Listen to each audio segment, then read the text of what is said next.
Lévitique, chapitre 24. L'Éternel dit à Moïse, ordonne aux Israélites de t'apporter pour le chandelier de l'huile pure d'olive concassée, afin d'entretenir constamment les lampes. C'est devant le voile qui cache le témoignage, dans la tente de la rencontre, qu'Aaron la préparera, pour que les lampes brûlent constamment, du soir au matin, en présence de l'Éternel. C'est une prescription perpétuelle pour vous au fil des générations. Il arrangera les lampes sur le chandelier d'or pur pour qu'elles brûlent constamment devant l'Éternel. Tu prendras de la fleur de farine et tu en feras 12 gâteaux. Chaque gâteau sera fait avec 4 litres et demi de fleur de farine. Tu les placeras en 2 piles, 6 par pile, sur la table d'or pur devant l'Éternel. Tu mettras de l'encens pur sur chaque pile et il brûlera à la place du pain en l'honneur de l'Éternel, comme souvenir. Chaque jour de sabbat, sans exception, on rangera ces pains devant l'Éternel de la part des Israélites. C'est une alliance éternelle. Ils appartiendront à Aaron et à ses descendants, et ils les mangeront dans un endroit saint, car ce sera pour eux une chose très sainte, prise sur les offrandes passées par le feu pour l'Éternel. C'est une prescription perpétuelle. Le fils d'une femme israélite et d'un homme égyptien sortit au milieu des Israélites et se disputa dans le camp avec un Israélite. Le fils de la femme israélite blasphéma et maudit le nom de Dieu. On l'amena à Moïse. Sa mère s'appelait Shélomis, elle était la fille de Dibri, de la tribu de Dan. On le mit sous bonne garde jusqu'à ce que Moïse ait déclaré ce que l'Éternel ordonnerait. L'Éternel dit à Moïse, fais sortir le blasphémateur du camp. Tous ceux qui l'ont entendu poseront leurs mains sur sa tête et toute l'assemblée le lapidera. Tu transmettras ces instructions aux Israélites. Celui qui maudira son Dieu supportera les conséquences de son péché. Celui qui blasphémera le nom de l'Éternel sera puni de mort. Toute l'assemblée le lapidera. Qu'il soit étranger ou israélite, il mourra pour avoir blasphémé le nom de Dieu. Celui qui frappera un homme mortellement sera puni de mort. Celui qui frappera un animal mortellement le remplacera, vie pour vie. Si quelqu'un blesse son prochain, on lui fera comme il a fait. Fracture pour fracture, œil pour œil, dent pour dent, on lui infligera la même blessure que celle qu'il a infligée à son prochain. Celui qui tuera un animal le remplacera, mais celui qui tuera un homme sera puni de mort. Vous aurez la même règle pour l'étranger que pour l'Israélite, car je suis l'Éternel, votre Dieu. Moïse parla aux Israélites. Ils firent sortir le blasphémateur du camp et le lapidèrent. Les Israélites se conformèrent à l'ordre que l'Éternel avait donné à Moïse. Lévitique, chapitre 25. L'Éternel dit à Moïse sur le mont Sinaï, transmets ces instructions aux Israélites. Quand vous serez entrés dans le pays que je vous donne, la terre se reposera, il y aura un sabbat en l'honneur de l'Éternel. Pendant 6 ans tu ensemenceras ton champ, pendant 6 ans tu tailleras ta vigne et tu en récolteras le produit. Mais la 7e année sera un sabbat, un temps de repos pour la terre, un sabbat en l'honneur de l'Éternel. Tu n'ensemenceras pas ton champ et tu ne tailleras pas ta vigne, tu ne moissonneras pas ce qui proviendra des grains tombés de ta moisson et tu ne vendangeras pas les raisins de ta vigne non taillée. Ce sera une année de repos pour la terre. Ce que la terre produira pendant son sabbat vous servira de nourriture, à toi, à ton esclave et à ta servante, à ton salarié étranger et à l'immigré qui habite avec toi, à ton bétail et aux animaux qui sont dans ton pays, tout ce qu'elle produit servira de nourriture. Tu compteras 7 années sabbatiques, 7 fois 7 ans, c'est-à-dire 49 ans. Le 10e jour du 7e mois, tu feras retentir les sons éclatants de la trompette. Le jour des expiations, vous sonnerez de la trompette dans tout votre pays. Vous ferez de cette 50e année une année sainte, vous proclamerez la liberté dans le pays pour tous ses habitants. Ce sera pour vous le jubilé. Chacun de vous retournera dans sa propriété et dans son clan. La 50e année sera pour vous le jubilé, vous ne sèmerez pas, vous ne moissonnerez pas ce que les champs produiront d'eux-mêmes et vous ne vendangerez pas la vigne non taillée, car c'est le jubilé. Vous le considérerez comme saint. Vous mangerez le produit de vos champs. Dans cette année de jubilé, chacun de vous retournera dans sa propriété. Si vous vendez ou achetez un terrain à votre prochain, qu'aucun de vous ne lèse son frère. Tu l'achèteras à ton prochain en comptant les années depuis le jubilé, et il te le vendra en comptant les années de récolte. Plus il y aura d'années de récolte, plus haut tu fixeras le prix, et moins il y aura d'années, plus bas tu le fixeras, car c'est le nombre des récoltes qu'il te vend. Aucun de vous ne lèsera son prochain, et tu craindras ton Dieu, car je suis l'Éternel, votre Dieu. Mettez mes prescriptions en pratique, respectez et mettez en pratique mes règles, vous habiterez ainsi en sécurité dans le pays. Le pays donnera ses fruits, vous mangerez à satiété et vous y habiterez en sécurité. Peut-être vous dites-vous, que mangerons-nous la 7e année, puisque nous ne sèmerons pas et ne ferons pas nos récoltes? Je vous accorderai ma bénédiction la 6e année et elle donnera des produits pour 3 ans. La 8e année, vous sèmerez et vous mangerez de l'ancienne récolte, jusqu'à la 9e année, jusqu'à la nouvelle récolte, vous mangerez de l'ancienne. Les terres ne se vendront pas de façon définitive, car c'est à moi que le pays appartient et vous êtes chez moi comme des étrangers et des immigrés. Dans tout le pays dont vous aurez la possession, vous établirez un droit de rachat pour les terres. Si ton frère devient pauvre et vend une portion de sa propriété, celui qui a le droit de rachat, son plus proche parent, viendra et rachètera ce qu'a vendu son frère. Si quelqu'un n'a personne qui a le droit de rachat et qu'il se procure lui-même de quoi faire son rachat, il comptera les années depuis la vente, remboursera la différence à l'acheteur et retournera dans sa propriété. S'il ne trouve pas de quoi lui faire ce remboursement, ce qu'il a vendu restera entre les mains de l'acheteur jusqu'à l'année du jubilé. Lors du jubilé, il retournera dans sa propriété et l'acheteur en sortira. Si quelqu'un vend une maison d'habitation dans une ville pourvue de murs d'enceinte, il aura le droit de rachat durant une année entière à partir de la vente, son droit de rachat durera 1 an. Mais si cette maison située dans une ville pourvue de murs d'enceinte n'est pas rachetée avant la fin de l'année, elle restera définitivement à l'acheteur et à ses descendants, il n'en sortira pas lors du jubilé. Les maisons des villages dépourvus de murs d'enceinte seront considérées comme des fonds de terre, elles pourront être rachetées et l'acheteur en sortira lors du jubilé. Quant aux villes des Lévites et aux maisons qu'ils y posséderont, les Lévites auront un droit perpétuel de rachat. Si quelqu'un achète une maison à des Lévites, il sortira de la maison vendue et de la ville où il la possédait lors du jubilé, car les maisons des villes des Lévites sont leur propriété au milieu des Israélites.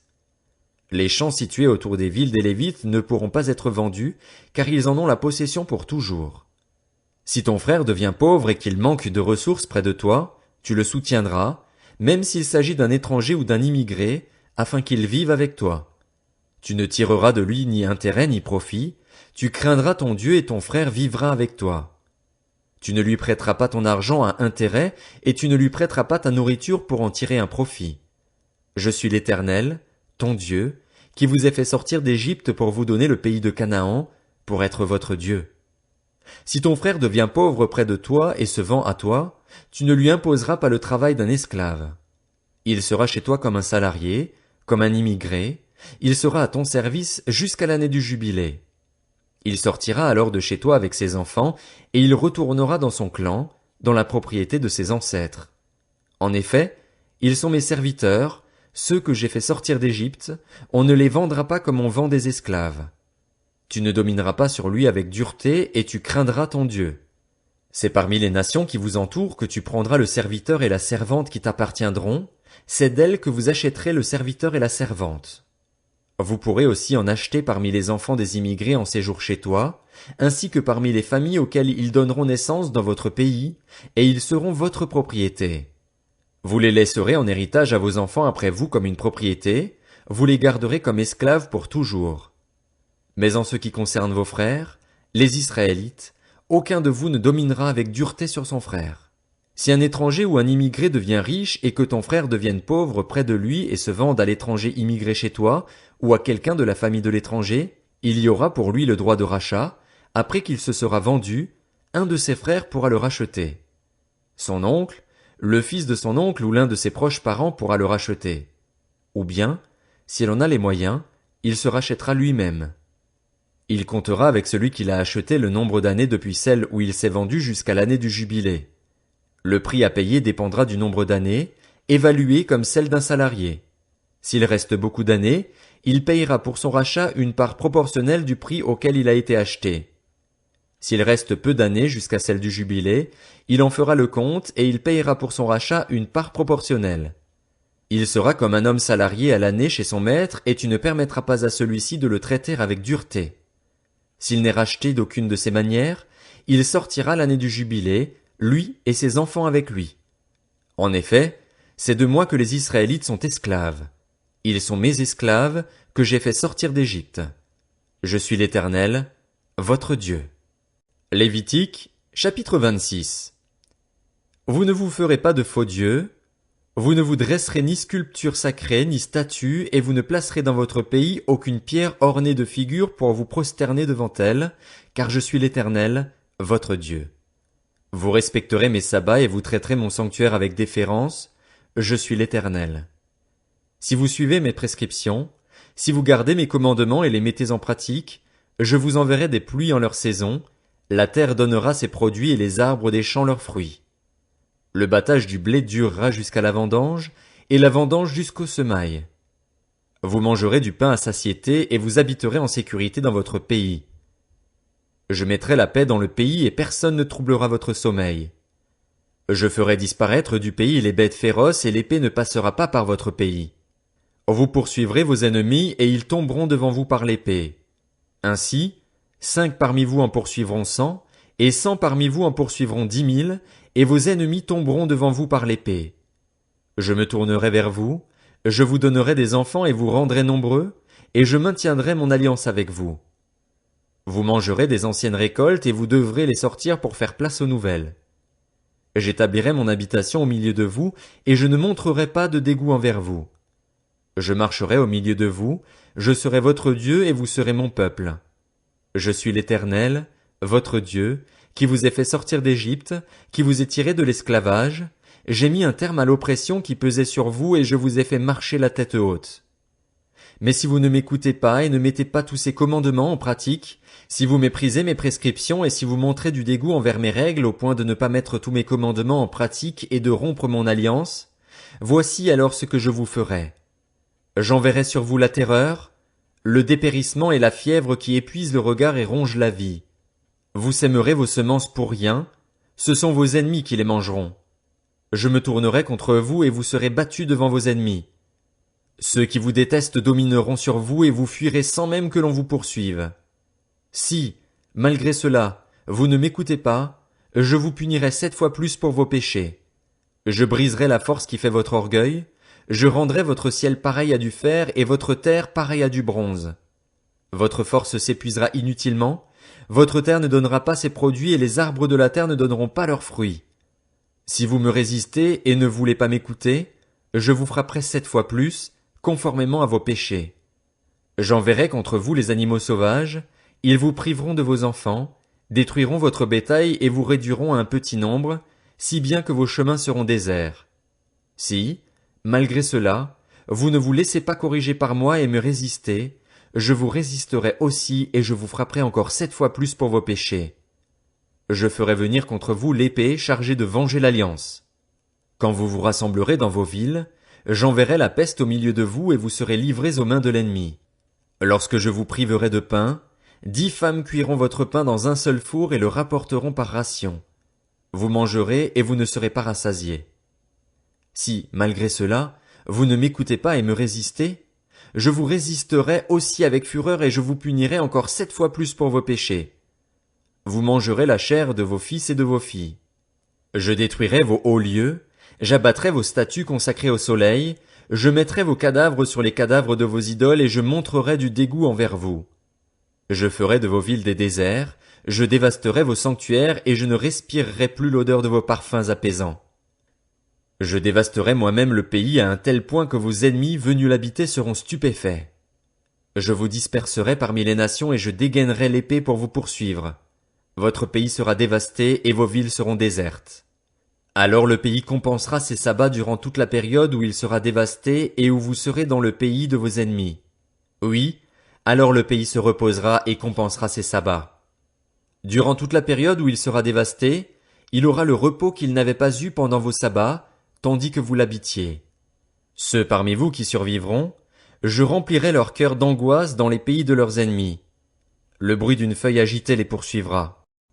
Ils prendront la fuite comme on le fait devant l'épée et ils tomberont sans qu'on les poursuive. Ils trébucheront les uns sur les autres comme devant l'épée, sans qu'on les poursuive. Vous ne subsisterez pas en face de vos ennemis. Vous disparaîtrez parmi les nations et le pays de vos ennemis vous dévorera. Ceux parmi vous qui survivront seront frappés de dépérissement pour leurs fautes dans les pays de leurs ennemis, ils seront aussi frappés de dépérissement pour les fautes de leurs ancêtres. Ils confesseront leurs fautes et celles de leurs ancêtres, l'infidélité dont ils auront fait preuve envers moi et la résistance qu'ils m'auront opposée. C'est à cause de ces fautes que moi aussi je leur résisterai et les conduirai dans le pays de leurs ennemis. Alors leur cœur incirconcis s'humiliera et ils payeront la dette de leurs fautes. Je me souviendrai de mon alliance avec Jacob, je me souviendrai de mon alliance avec Isaac et de mon alliance avec Abraham, et je me souviendrai du pays. Le pays sera abandonné pour eux et compensera ses sabbats durant la période où il restera dévasté loin d'eux. Ils payeront la dette de leurs fautes, parce qu'ils auront méprisé mes règles et qu'ils auront montré du dégoût envers mes prescriptions. Pourtant, lorsqu'ils seront dans le pays de leurs ennemis, je ne les rejetterai pas et je ne montrerai pas du dégoût envers eux au point de les exterminer, au point de rompre mon alliance avec eux, car je suis l'Éternel, leur Dieu. Je me souviendrai en leur faveur de l'ancienne alliance, par laquelle je les ai fait sortir d'Égypte aux yeux des nations pour être leur Dieu. Je suis l'Éternel. Telles sont les prescriptions, les règles et les lois que l'Éternel établit entre lui et les Israélites par l'intermédiaire de Moïse sur le mont Sinaï.